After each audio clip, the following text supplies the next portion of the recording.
আসসালামু আলাইকুম, সবাইকে স্বাগতম।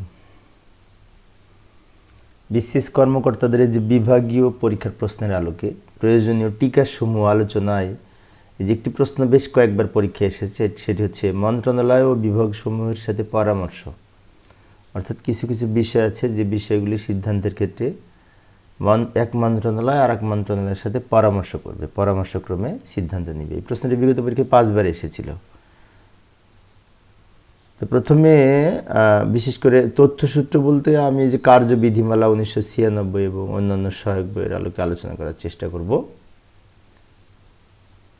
কার্যবিধিমালা 1996-এর বিধি 10-এ মন্ত্রণালয় এবং বিভাগসমূহের সাথে পরামর্শ সম্পর্কে বলা হয়েছে।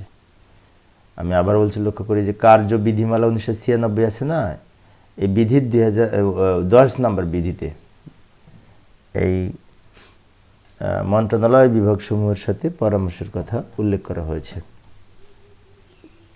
এখানে বলা হয়েছে, কোনো বিষয়ের বক্তব্যের সাথে একাধিক মন্ত্রণালয় বা বিভাগ সম্পর্কযুক্ত থাকলে বিষয়টি সংশ্লিষ্ট মন্ত্রণালয়সমূহ বা বিভাগসমূহ কর্তৃক বিবেচিত বা তাদের মতামত যথাযথভাবে লিপিবদ্ধ না হওয়া পর্যন্ত কোনো আদেশ জারি করা যাবে না বা বিষয়টি প্রধানমন্ত্রী অথবা মন্ত্রীর সভায় পেশ করা যাবে না।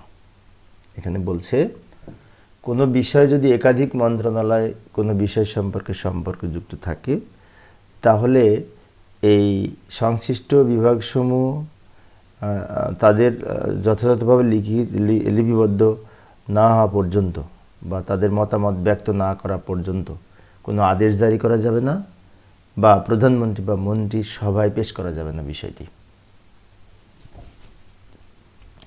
এখানে আরও বলা হয়েছে, যদি সংশ্লিষ্ট মন্ত্রণালয় বা বিভাগ মতৈক্য উপনীত না হতে পারে এবং সংশ্লিষ্ট মন্ত্রণালয়ের সাথে পরামর্শ করার পর বিষয়টি কার্যকর করার জন্য অবিচল থাকেন, তাহলে তা প্রধানমন্ত্রীর নিকট পেশ করতে হবে। অর্থাৎ এক মন্ত্রণালয় যদি আরেক মন্ত্রণালয়ের সাথে মতৈক্য না পৌঁছায়, মানে মতামতের ভিন্নতা দেখা দেয়, সেক্ষেত্রে বিষয়টি বিশেষ করে অন্যান্য মন্ত্রণালয় যদি একটি বিষয় সম্পর্কে অবিচল থাকে,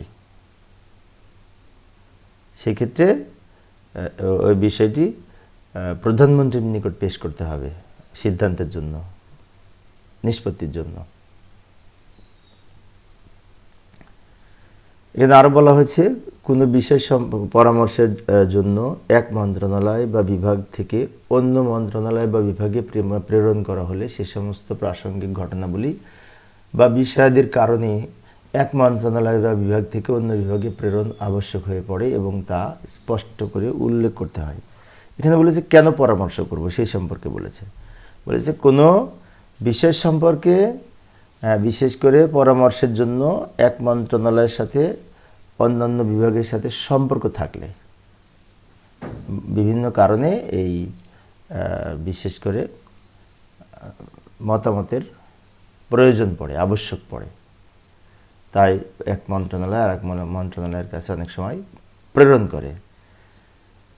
এমনকি যে ক্ষেত্রে পরামর্শ করার প্রয়োজন নেই বলে মনে হয়, সেক্ষেত্রেও একটি মন্ত্রণালয় বা কোনো বিভাগ ওই বিষয়ে প্রাপ্ত বা জারিকৃত পত্রের অনুলিপি ও অন্য যে কোনো মন্ত্রণালয়ের অবগতির জন্য প্রেরণ করতে পারে। আবার বলা হয়েছে যে যদিও এমনও দেখা যায় যে পরামর্শ করার প্রয়োজন নেই, তারপরেও এক মন্ত্রণালয় আর এক মন্ত্রণালয়কে বিশেষ করে জারিকৃত পত্রের অনুলিপি প্রেরণ করার মাধ্যমে অবগত করতে পারে, সেই বিষয়টা বলছে। এছাড়াও প্রধানমন্ত্রী যে কোনো মন্ত্রণালয় বা বিভাগ হতে যে কোনো বিষয় তলব করতে পারে। প্রধানমন্ত্রী যে কোনো বিষয় যে কোনো মন্ত্রণালয়ের কাছ থেকে তলব করে নিতে পারে। একইভাবে অর্থমন্ত্রী অর্থ সংক্রান্ত যে কোনো বিষয় দেখার জন্য তলব করতে পারে অন্যান্য মন্ত্রণালয়কে। অর্থ সংক্রান্ত যে কোনো বিষয় সম্পর্কে অর্থমন্ত্রী অন্যান্য মন্ত্রণালয়কে বিষয়টি দেখার জন্য তলব করতে পারে। আবার কোনো মন্ত্রী যে কোনো মন্ত্রণালয় বা বিভাগের কোনো বিষয় দেখতে ইচ্ছে করলে দেখতে চাইতে পারেন, যদি তার মন্ত্রণালয় বিভাগের কোনো বিষয় নিষ্পত্তির জন্য প্রয়োজন হয়। যেমন আইন, বিচার ও সংসদ বিষয়ক মন্ত্রী আইনগত বিষয় দেখার জন্য তলব করতে পারেন।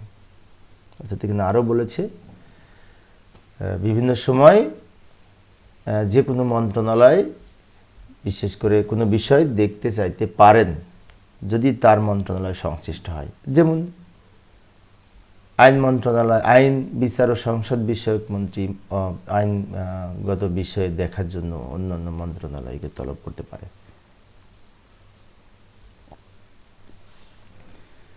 এছাড়াও কোনো মন্ত্রী যদি কোনো মন্ত্রণালয় বা বিভাগের বিষয় দেখতে চান এবং সে সম্পর্কে আরও অধিক ব্যবস্থা গ্রহণের প্রয়োজন মনে করেন, তাহলে তিনি মন্ত্রীর সাথে পারস্পরিক সম্মতিক্রমে ব্যবস্থা গ্রহণ করতে পারেন।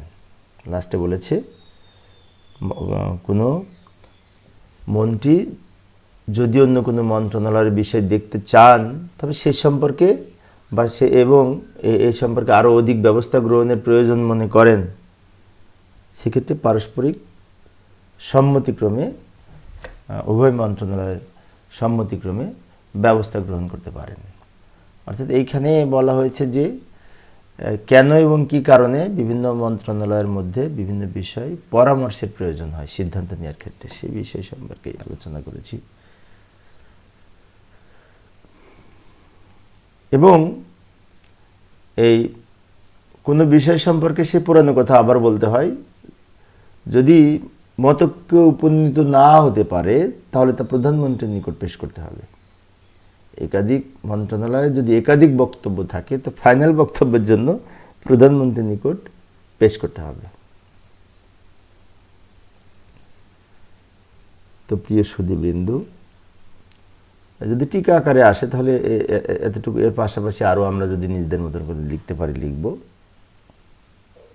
তো পরিশেষে সবাই ভালো থাকবে এবং সুস্থ থাকবে এই কামনায়। খোদা হাফেজ।